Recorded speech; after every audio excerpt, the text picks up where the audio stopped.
दुनिया भर में विशाल हरे भरे खेतों और हलचल भरे खेतों में गायों ने हजारों वर्षों से मानव सभ्यता में एक अपरिहार्य भूमिका निभाई है।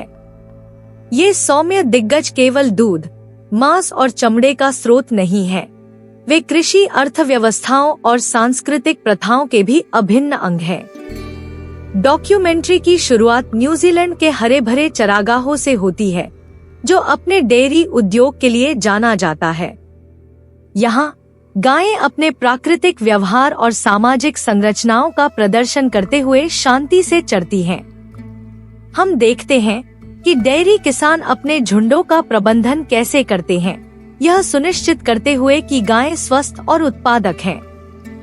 किसानों और उनकी गायों के बीच का रिश्ता सहजीवी है, जो परस्पर निर्भरता और सम्मान पर आधारित है।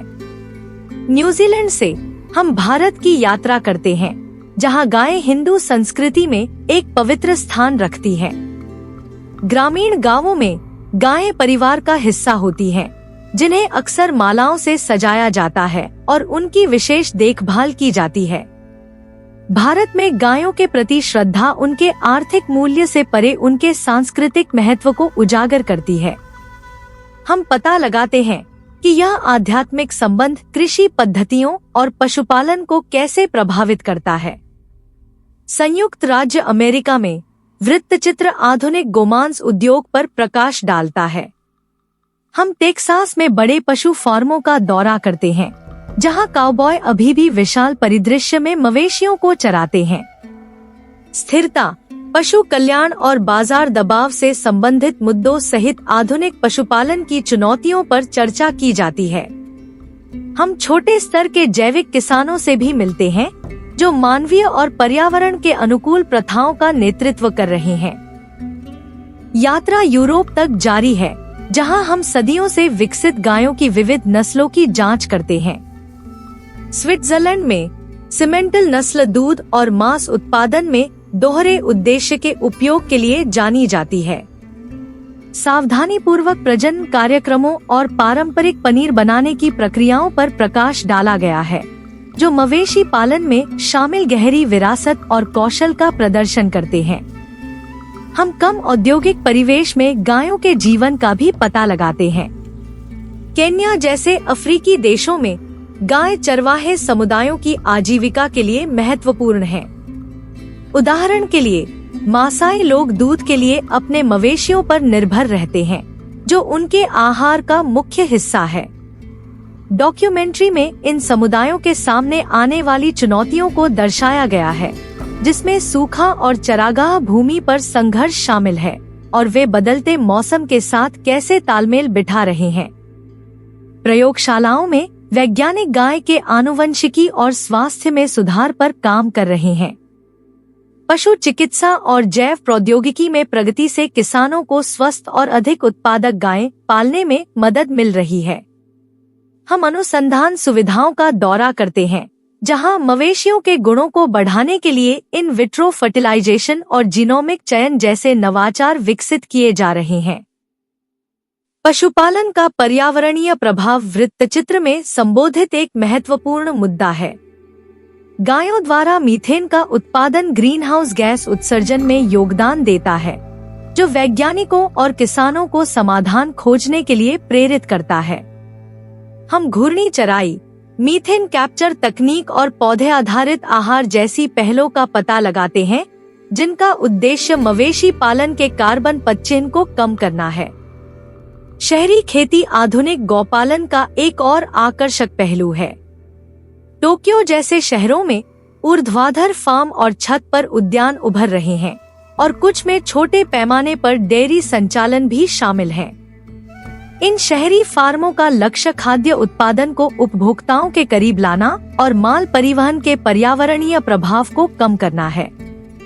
वृत्तचित्र पशुपालन के नैतिक विचारों पर भी प्रकाश डालता है। औद्योगिक कृषि प्रणालियों में गायों का उपचार बहुत बहस और चिंता का विषय रहा है। हम उन फार्मों का दौरा करते हैं जो पशु कल्याण को प्राथमिकता देते हैं, गायों को विशाल वातावरण, प्राकृतिक आहार और मानवीय रखरखाव प्रदान करते हैं। विभिन्न कृषि पद्धतियों के बीच विरोधाभास स्पष्ट है। जो दर्शकों को उपभोक्ता के रूप में उनके द्वारा चुने गए विकल्पों पर विचार करने के लिए प्रेरित करता है। ऑस्ट्रेलिया में हम बाहरी इलाकों में गायों की यात्रा का अनुसरण करते हैं, जहां उन्हें विशाल खेतों में पाला जाता है और सूखे और चरम मौसम की कठोर वास्तविकताओं का सामना करना पड़ता है। जानवरों और किसानों दोनों का लचीलापन उनके दृढ़ संकल्प और अनुकूलनशीलता का प्रमाण है। दक्षिण अमेरिका में कृषि पारिस्थितिकी में गायों की भूमिका का पता लगाया गया है। ब्राजील जैसे देशों में मिट्टी की उर्वरता और जैव विविधता को बढ़ाने के लिए एकीकृत कृषि प्रणालियों को बढ़ावा दिया जा रहा है, जहां फसलों के साथ साथ गायें भी चरती हैं। इन प्रथाओं से पता चलता है कि गायें स्थायी कृषि समाधानों का हिस्सा हो सकती हैं। दूध गायों के प्राथमिक उत्पादों में से एक की विस्तार से जांच की गई है। इसके पोषण मूल्य से लेकर वैश्विक आहार में इसकी भूमिका तक दूध सिर्फ एक पेय पदार्थ से कहीं अधिक है। हम यह देखने के लिए डेयरी प्रसंस्करण संयंत्रों का दौरा करते हैं कि कैसे दूध, पनीर और दही से लेकर पाउडर वाले दूध और आइसक्रीम तक विभिन्न उत्पादों में बदल जाता है। डॉक्यूमेंट्री गायों के इतिहास को भी छूती है, प्राचीन काल से लेकर वर्तमान तक उनके पालतू जानवरों का पता लगाती है। जीवाश्म रिकॉर्ड और आनुवंशिक अध्ययन से जंगली औरोच से लेकर आज दिखाई देने वाली विविध नस्लों तक गायों की आकर्षक यात्रा का पता चलता है। शैक्षिक खंडों में पशुचिकित्सक गायों को होने वाली सामान्य स्वास्थ्य समस्याओं और उनके साथ कैसे व्यवहार किया जाता है, इसकी व्याख्या करते हैं। नियमित जांच, टीकाकरण और उचित पोषण के महत्व पर जोर दिया जाता है। ये जानकारियां दर्शकों को मवेशी स्वास्थ्य प्रबंधन की जटिलताओं को समझने में मदद करती हैं। मंगोलिया जैसे सुदूर क्षेत्रों में खानाबदोश चरवाहे परिवहन, कपड़े और जीविका के लिए गायों पर निर्भर रहते हैं।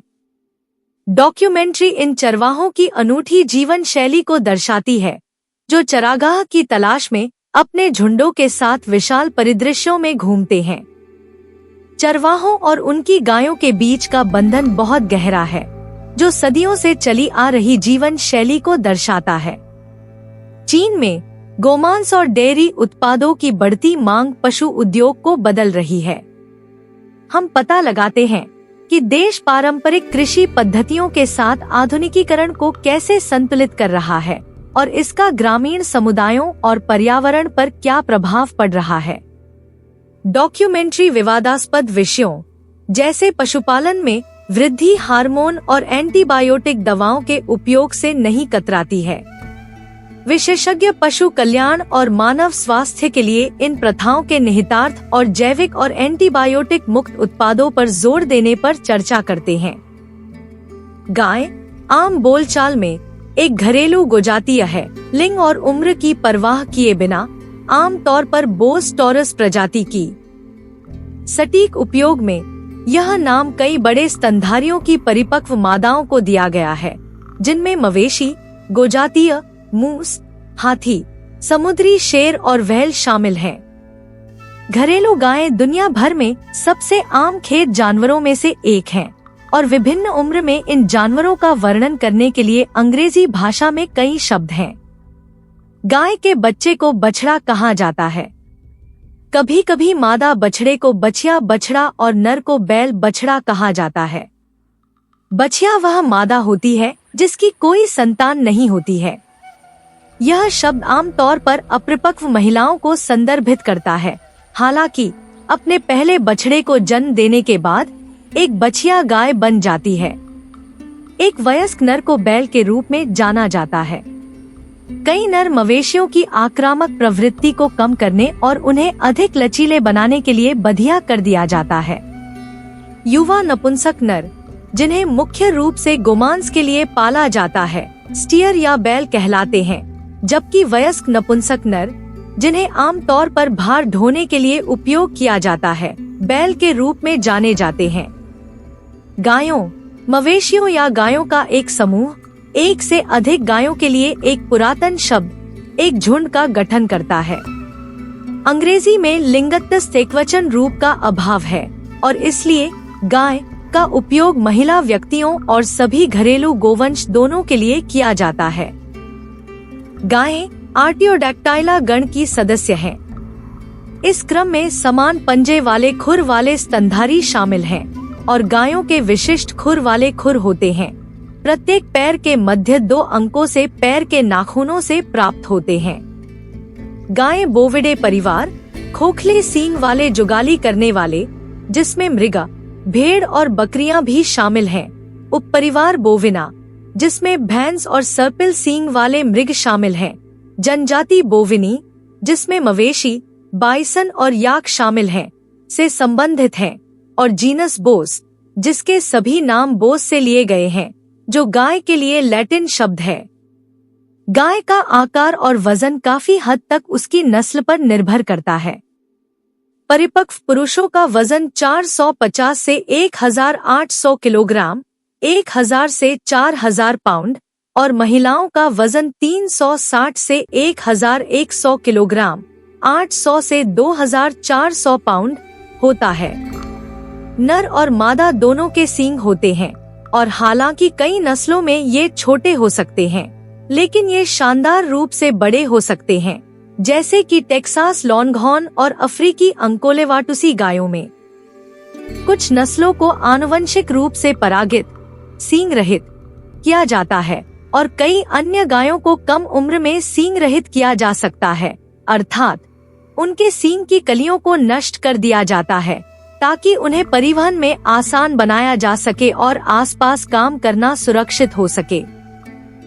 गायें चरने, घास खाने के लिए अच्छी तरह से अनुकूलित होती हैं। उनका मुंह चौड़ा होता है और कठोर वनस्पति खाने के लिए उनके विशेष दांत होते हैं। वयस्कों के 32 दांत होते हैं, लेकिन ऊपरी कृंतक और कैनाइन की कमी होती है। उनके पास एक चिपचिपा पैड होता है जिसका उपयोग घास को चीरने में मदद के लिए किया जाता है। दाढ़ों में चंद्रमा के आकार की लकीरें होती हैं जो जीभ के समानांतर चलती हैं और इस प्रकार प्रभावी होने के लिए चबाने को गोलाकार गति से किया जाना चाहिए। गायों और अन्य जुगाली करने वालों का सबसे विशिष्ट अनुकूलन उनका विशाल 4 कक्षीय पेट है, जो किण्वन के रूप में कार्य करता है। रूमेन के अंदर पेट का सबसे बड़ा कक्ष बैक्टीरिया और अन्य सूक्ष्मजीव कठोर पौधों के फाइबर, सेलुलोज को पचाते हैं। इस प्रक्रिया में सहायता करने के लिए गायें भोजन को पेट के अन्य कक्षों के माध्यम से पाचन तंत्र के बाकी हिस्सों में भेजने से पहले कई बार उगलती और दोबारा चबाती है।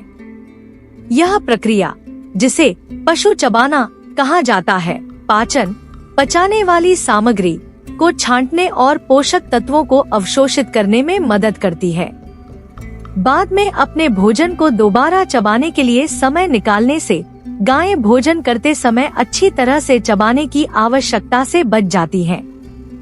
यह उन्हें चरने के लिए आवश्यक सिर से नीचे की कमजोर स्थिति में बड़ी मात्रा में घास को जल्दी से निगलने में सक्षम बनाता है। समापन खंडों में वृत्तचित्र गायों की विविधता और मानव जीवन में उनकी अपरिहार्य भूमिका का जश्न मनाता है। पोषण और कच्चा माल उपलब्ध कराने से लेकर आजीविका और संस्कृतियों का समर्थन करने तक, गायें सिर्फ पशुधन से कहीं अधिक हैं। वे सभ्यता की आधारशिला हैं।